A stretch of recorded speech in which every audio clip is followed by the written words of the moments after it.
Okay, guys, let's all bring it. Right. We'll be on YouTube. Right? Okay. Your wife wants to shield your shine in April. We're going to start today, making sure that we're still a step ahead. Guys, we are in Fundamentals month. We're going to look at like a very common submission that's very, very popular, especially in no-gi, which is the guillotine. There's two guillotine families. There's arm guillotine, there's armless guillotine. The mechanics are quite similar. Outcomes can be a little bit different. We're going to discuss a little bit of both. We're going to see how to transfer the armless guillotine to the shoulder crunch that we did last week. And then we're going to see and review how to go into anacondas and darces off the arm and guillotine. Right? We're going to do like a whole bunch of stuff, right? Either stay as narrow as you need or as broad as you can handle, okay? Because this class is very varied in skills, and we're going to be doing this whole week, so we have time to tighten everything up. So anytime I'm in my butterfly guard, right, and there's a little bit of separation, and I find my training partner underneath in front of me, like this is a great time to attack guillotines. I can also attack it later when they're standing and passing, but we're going to talk about that a little bit later on. If I forget, just remind me. Okay, so right now our hands are in front of each other. Maybe Brian is like pushing me a little bit, like I can start to hand fight. He's trying to club. Yeah, he can move around, whatever. He can start to club. I'm clearing. And if he's not coming forward, or if I'm trying to come forward, he's backing away from me, and there's not much forward action from him, meaning it's hard for me to trap him sometimes. A good idea is for me to start to bring my head above his, right? So his hands are going to be in front of me. So I'm going to grab him right at the knuckles. I'm going to roll it out, and as soon as I roll it out, I'm going to do the warm-up that we do. I tuck my foot, and I'm going to come up with a grip right on his neck. This is my feeder hand, right? So this hand is a frame also, so he doesn't body lock me, so he doesn't smash me. And here, like, I feed his head into my opposite arm, right? It's very important, guys, that it's as snug as possible. So Brian has a beautiful head up here, but like even it's past his neckline, right? So when I'm here, I gotta cover it completely, so you don't see even a centimeter of hair. It's different than if I did this. A lot of newer students do this, and guys, if you can't see, walk around, right? Feel free to walk around. As soon as I'm here, now I'm gonna start to lock my hands up. And I can lock them up either armless, or I'm going to do in the second, right now is arm in. Okay, so this one I'm going to go arm in, especially because a lot of times you're going to be grabbing your legs. Now, I'm going to put my chin toes back, and now look how I got to occupy the space that I created on this side, right? So I'm going to lift myself up, and I'm going to step in, and I'm going to switch my feet just like this, all right? To finish the choke, I'm going to tighten everything up. I'm going to bring my thumbs to my chest, and I'm going to bring my left elbow towards my ribs, and then Brian has no choice but to tap, right? Brian, now to defend yourself, he wants to get me out of my position, right? So I'm on my side, I'm on my hip. I'm in a really, really good position, choke him. But what he wants to do is, he wants to bring his weight on top of me. So he's going to tripod, he's going to make me, if he walk, he's going to go flat. This is possible if this foot is a little lazy or if he's a little bit heavier than me. Because a lot of times, if I do a good job with this leg, if he tries to do that, go ahead, Brian, like I can use that to adjust, and I can always adjust myself here, and I can even still finish him, right? But sometimes you're going to feel like maybe you're a little tired, maybe they're a little bigger, maybe they do a great job, and they're going to achieve making you flat. Go ahead, Brian. They're going to walk, and now I'm kind of flat. And then from here, now I'm a little bit stuck. It's a little bit awkward to finish, right? So I'm going to take this like Brian Loaf, okay? I'm going to extend him away a little bit, and I'm going to insert this butterfly hook. From here, I'm going to put two hooks. Okay, now that I have two hooks, now I can take Brian for a ride, all right? So what I'm going to do is, his post is right over here. It's very difficult for him to post over my shoulder. So I'm going to kick him over towards where my shoulder is, and then when he falls over right into my anaconda. Right here, guys, there's a major problem here. If I try to tighten up my hands right away, this arm is free. He can start to go here. He can start to bridge on top of me. He can do a lot of different things, predominantly with this hand. He can start to frame onto my hip. There's different things that he can do, and now it's going to be awkward to finish it. You may lose the position. So as soon as you land here, take your knee and bring their arm snug against their neck. You see that? Now their arm is out of the equation, and I can lengthen this one, Khalid. And now look, I'm going to reach for my tricep, grab my tricep, big bicep curl, grab his back, walk in, and then I can get him really nice down. What's going to happen here is a lot of times my training partner is either going to run away from me. So, no, away. So I'm walking, they're going to away. You don't have to go, you can just like a clap, walk away from me, Brian. You don't got to go flat. Just kind of walk away.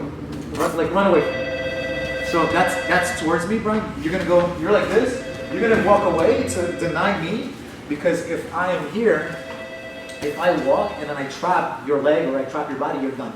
So a lot of times the person, he's going to look exactly like this, right? Where they're kind of making a little space. Keep on. When that happens, that's when I'm going to start to come up, pull my training partner to their side, and as they pull them to the side, now is going to be one of the best times to switch and go for your darts. So if you feel like you're chasing them, you feel like they're not tapping, then I'm going to cash out by coming on top and then going into my dart stroke.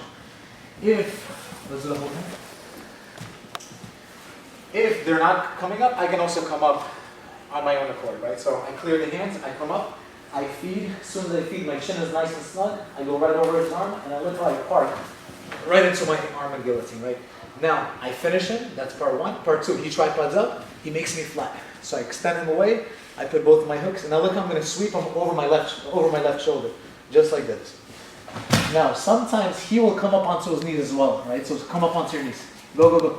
Exactly. So that's when I'm gonna come up onto my knees, pivot, switch my hands right by his ear, and then we're gonna review what we did a few weeks ago. From here, same exact thing. I'm gonna break him down, run towards his legs. As soon as I run towards his legs, now I can start to adjust my darts as well. So that's for those students that have a lot of experience with darts, that like that kind of game and that can combine everything together. Okay, but just the first part. We're here, kind of back away from me and stuff. Yeah, like I'm trying to attack him. He's pushing me a little bit, I'm clearing, and at some point I clear his hands and I come up with my head above his. I feed, I go for the neck as deep as I can. His arm naturally is sometimes going to be around. So now I'm going to connect my hands together. I'm making a grip right underneath the shin, reinforcing my pinky. Chin goes onto his back, lift myself up, sit, and now I'm really, really tight.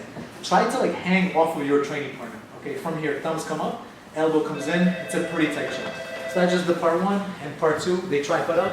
As they walk, extend away, put the two hooks, flip them over to your left shoulder, use your knee to have everything nice and snug, lengthen your bottom arm, tricep, wrench, walk into them, squeeze to get them tapped for the intercom. So that's like the part one and part two. The darts was kind of bonus for those students that like it, for those students that really know it really well, you can combine them as well.